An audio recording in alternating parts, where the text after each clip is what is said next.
Here is a question nobody thought to ask in 1985.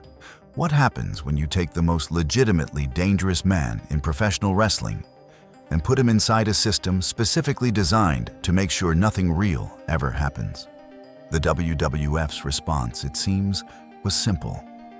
Give him a branding iron, have him chase his opponents in the Saturday night comedy segments, and make sure, carefully and deliberately, that he never gets close enough to Hogan to show the audience what he's really capable of. Terry Funk's 1985 WWF run sold a lot of action figures. It was also one of the great quiet crimes in the history of the business. This is the story of what happens when an old world collides with a new one. When a man built for 60-minute wars gets handed a 3-minute slot between a pop star and a cartoon character. When the system decides it wants your name, but not your truth. This is the story of Terry Funk in the WWF. And it is not the story you think you know. The old world. To understand what happened to Terry Funk inside the WWF, you first have to understand what he was before he got there. And what he was extraordinary. Terry Funk was not a man who decided to become a wrestler. He was born into it. His father, Dory Funk Sr., ran a territory out of Amarillo, Texas.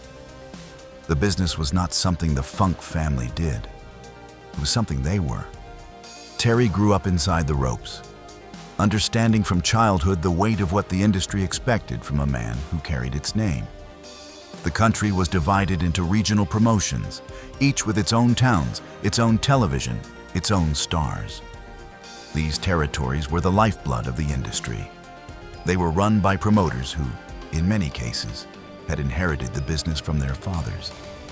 And they produced wrestlers with a specific kind of toughness. Men who could work a 60-minute match on a Tuesday in Amarillo, get on a plane, and do it again on a Thursday in Tampa. Terry Funk was the product of that world at its absolute best. In 1975, he defeated Jack Briscoe to become the NWA World Heavyweight Champion. That title, at the time, was the most prestigious prize in wrestling, not just in America, in the world. As champion, Funk traveled globally, defending the belt against the very best the sport had to offer. Men like Harley Race, Giant Baba, legitimate technicians who could expose a fraud in the first 30 seconds.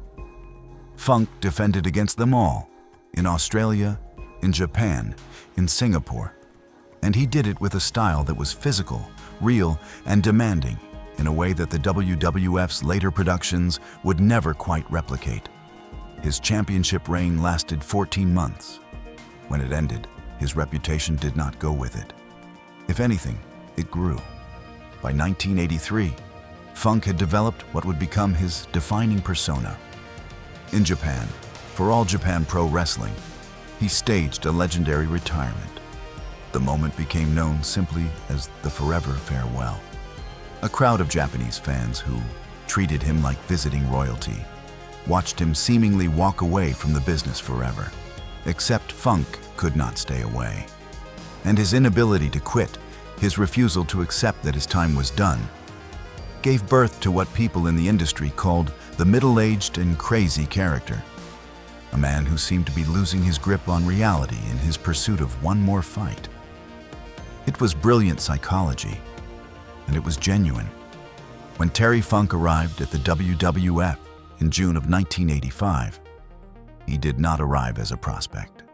He arrived as a proven world-class attraction with an international reputation, technical credibility that few men in the company could match, and a kind of dangerous authenticity that the promotion's rising star, Hulk Hogan, had never needed to develop. The stage was set for something memorable. What followed was something else entirely. The Machine. By 1985, the World Wrestling Federation was not just a wrestling promotion. It was an empire in the middle of being built. Vince McMahon had taken control of the company from his father and done something that the old territorial promoters considered close to a betrayal. He went national. The vehicle for all of this was Hulk Hogan. Hogan was not merely the WWF champion. He was a cultural product, a crossover phenomenon. To a kid sitting in front of the television in 1985, Hulk Hogan was the most powerful man alive. He was invincible. That was the whole point. Hogan had a formula that was precise and practiced, and above all, safe. His matches followed a predictable pattern that protected both him and the narrative the WWF was selling. The hero gets beaten down. The hero refuses to quit. The hero rises, delivers his big leg drop, and wins. The crowd goes home happy. The arena fills up again next month. That formula worked because of what surrounded it. The merchandise, the television specials, the Saturday night's main event broadcasts on NBC, which brought the WWF into living rooms that had never seen wrestling before. The LJN action figure line, which put rubber versions of the wrestlers in the hands of children across America. The whole machine was synchronized, branded, and enormously profitable. But that machine had a specific need in 1985. It needed credible villains, men who could stand across the ring from Hogan and make the crowd genuinely believe, even for just a moment, that the champion might lose. Characters who carried real weight, real menace, and real history. Talent from the old territories, in other words. Terry Funk was the most significant of these acquisitions. He arrived with everything the promotion needed on paper: a world title history, an international reputation, a genuine physical menace that was difficult to fake, because with Funk, it was not fake. It was just who he was. The problem was this: the machine did not actually want what Funk had to offer. It wanted his name, his heat, which in wrestling means the ability to generate genuine crowd hostility, his credibility as a threat. But the style that had built all of those things, the technical realism, the unpredictability, the physical intensity, that was not something the machine had room for. Because that kind of wrestling existed in friction with the formula, and the formula was not negotiable. The collision that followed was, in hindsight, inevitable. The acquisition. June 1985. Terry Funk made his WWF television debut, and from the very first moment, you could see the shape of the problem. Rather than introducing him as the former NWA World Heavyweight Champion, as the legitimate tough man who had wrestled the best in the world for over a decade, the WWF went in a different direction. They built his debut around a manufactured incident. After defeating an opponent, Funk attacked the ring announcer, Mel Phillips. The reason? Phillips had touched his cowboy hat. Now, in theory, this kind of heat-seeking behavior is standard villain storytelling. The idea is to establish the character as unpredictable, volatile, and willing to cross lines that others won't cross. And Funk sold it brilliantly because that is what he did. He was a professional's professional. They were introducing a character. They were taking one of the most technically accomplished wrestlers alive and immediately repositioning him as a cartoon threat, an unhinged spectacle. The branding iron, brought out from what the promotion called the Double Cross Ranch, was not designed to make the audience afraid. It was designed to sell a toy accessory for the LJN action figure line, to make him toyetic, which is a word the industry used at the time to describe characters whose visual identity could be translated directly into a marketable product.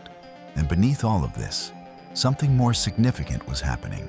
Funk's wrestling style, what people in the business called stiff, meaning he worked with genuine physical force and impact, was creating friction with the promotion's carefully managed formula. Hogan's house style required cooperation. It required opponents who would follow the structure, take the bumps on cue, and not introduce variables that the champion wasn't comfortable managing. Funk's approach to wrestling was almost the opposite. It was physical, unpredictable, and rooted in a tradition that prioritized realism over choreography. The solution was political. Rather than allowing Funk and Hogan to develop a direct, intense singles rivalry that could have played to Funk's strengths, the program was managed carefully. A buffer feud was inserted, positioning the Junkyard Dog as a stepping stone opponent. This protected Hogan's established formula and kept Funk at a safe distance from the kind of match that might have forced the champion out of his comfort zone. From the outside, it looked like a natural build. From the inside, it was a controlled decision, and it was a decision that would define the ceiling of everything that followed. The matches. By December of 1985, the Funk and Hogan program had produced 2 encounters that deserve serious attention, not because they were perfect matches, but because of what they reveal when you look at them carefully. The first was at Maple Leaf Gardens in Toronto on December 15th, 1985. 1986. These 2 matches, taken together, represent the clearest window into what this rivalry actually was underneath the production values, a term that means playing the clown villain, bumping exaggeratedly for the hero's offense, and making every Hogan move look devastating. When Funk falls, the crowd believes it matters. When Funk scrambles, you can feel the desperation. He is doing everything in his power to make Hogan look like the most dangerous man alive. And he is doing it with the craft of someone who has spent 20 years learning how to tell a story inside a wrestling ring. Bob Orton Jr., who accompanied Funk during parts of this program, was also a capable in-ring technician. The presence of both men around Hogan gave the champion something to work with. But the creative ceiling was always going to be imposed from above. There is one moment from the Saturday night's main event match that stands out specifically. After Hogan delivered his signature big boot to Funk's face, the normal sequence would have led directly to the floor. He took himself out of the equation. He disrupted the expected structure. Hogan responded with something unexpected. Instead of the leg drop, he used a move called the Axe Bomber, a high-impact lariat associated with his work in Japan years earlier. It was not a move he used in WWF matches. It was a departure, and it was, if you understand the context, something close to a genuine acknowledgement of who he was sharing the ring with. Funk's Japanese reputation and his NWA history made the leg drop an insufficient finish for the audience members who knew what they were watching. The Axe Bomber was a different signal. It was Hogan saying quietly that he recognized the occasion. That is the version of this rivalry you wanted to see more of. But that version existed alongside the other version, the slapstick version, the segment where manager Jimmy Hart, a small, excitable man in a bright suit who served as Funk's mouthpiece, ended up having his pants pulled down on national television. The segment where Funk's branding iron was used in a comedic tug-of-war. The segment that played like a Saturday morning cartoon and had precisely nothing in common with the physical credibility that Terry Funk had spent his entire career building. Both versions were real. Both versions were the both UWF in 1985. One of them remembered who Terry Funk was. The other one did not care. The unraveling. By 1986, the WWF had found a new solution to the problem of Terry Funk. If one Funk was difficult to contain within the formula, the answer was to surround him with other Funks and change the shape of the story entirely. Dory Funk Jr., Terry's real brother and a former NWA World Champion in his own right, was brought in and rebranded as Hoss Funk. A third character, billed as Jimmy Jack Funk, was introduced to complete what the promotion called the Double Cross Ranch Stable, an invented family unit built around the Funk brand, designed to transition the narrative from a singles rivalry into a tag team program. The effect of this decision was to dilute Terry Funk's individual threat. A man who, by himself, carried a specific kind of dangerous gravity, became part of a comedy trio. The stable format meant fewer singles matches, less psychological intensity, and a direction that moved further and further from anything resembling the wrestling Terry Funk had built his life on. WrestleMania 2, held in April of 1986, provides an interesting data point here. The Funk brothers competed in a tag match against the Junkyard Dog and Tito Santana. By all accounts, Funk looked back on this match with genuine affection, and it is not hard to understand why. The match was allowed to be a straightforward brawl. There was no Hogan formula to navigate, no rigid structure built around protecting a specific star, just wrestling in the style that Funk understood instinctively. He could move, he could work, he could be something close to the wrestler he actually was. The fact that his favorite memory from his entire WWF run came in a match that had nothing to do with the program's supposed main event tells you something. It tells you where the creative constraints actually lived. By May of 1986, following a loss at Saturday night's Main Event 6, the Funks were gone. There was no farewell angle, no acknowledgement of what had been contributed. The machine had extracted what it needed, and when the extraction was complete, it moved on to the next acquisition. Terry Funk left the WWF with a national profile, a paycheck, and a program that had never shown the audience what he was truly capable of. He went back to the territories, and 2 years later, he would deliver one of the most celebrated performances in wrestling history, back in a world that actually knew what to do with him. The legacy. In 1989, Terry Funk went to the NWA and feuded with Ric Flair. If you want to understand what the WWF never let you see, watch that program. Watch the way Funk carries genuine menace into every moment. Watch the way the physicality feels real and consequential. Watch the way he builds psychological pressure across the length of a feud in a way that makes the audience genuinely unsettled. It is the work of a master operating in an environment that understands his language. The contrast with 1985 is not subtle. In 1985, inside the WWF, Funk was a toyetic branding iron villain. His most memorable segment involved pressing a prop against a manager's backside on national television. In 1989, in the NWA, he was something that made the audience deeply uncomfortable in a way that is very difficult to manufacture. The difference was not Terry Funk. The difference was the machine he was operating inside. So what does the Funk and Hogan rivalry actually tell us? It tells us that the WWF's expansion era was a genuinely remarkable business achievement that came with real creative costs. The priority placed on formula and merchandise and crossover appeal produced enormous commercial success. It also produced a system that was structurally incapable of making full use of the most gifted wrestlers it acquired. 3 things, looking back, define why this program never reached what it could have been. The first is the philosophical gap between what Funk was and what the WWF needed him to be. The NWA tradition, he came from, valued technical depth and physical credibility. The WWF valued character and spectacle. Those 2 things can coexist. But in 1985, the WWF did not have the creative flexibility to make room for both at the same time. The second is the structure built around Hogan. His formula was not just a preference, it was a business decision. Departures from it carried risk. And when you build a system designed to protect one performer's limitations, you inevitably limit what everyone around him can do. The third is the slapstick, the branding iron on the manager, the pantsing. Each of those moments was a choice to get a laugh rather than build a threat. And each one costs the program something it could not get back.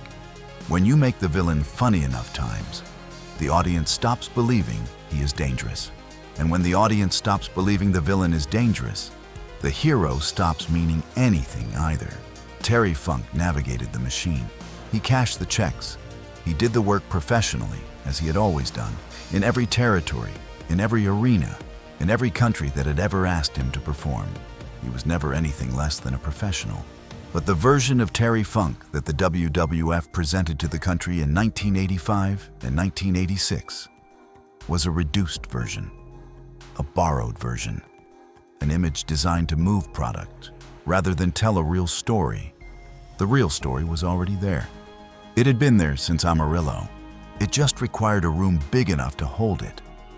If this story resonated with you, there are a lot more like it on this channel. Stories about what really happened behind the curtain, the deals that went wrong, the talent that got buried, the moments that the highlight reels left out. The wrestling business has always been built on 2 things: what the audience sees and what actually happened. We are interested in the second one. If you want to be here when the next story drops, subscribe. It costs you nothing, and it means We can keep making this. There is a button somewhere on your screen right now. Use it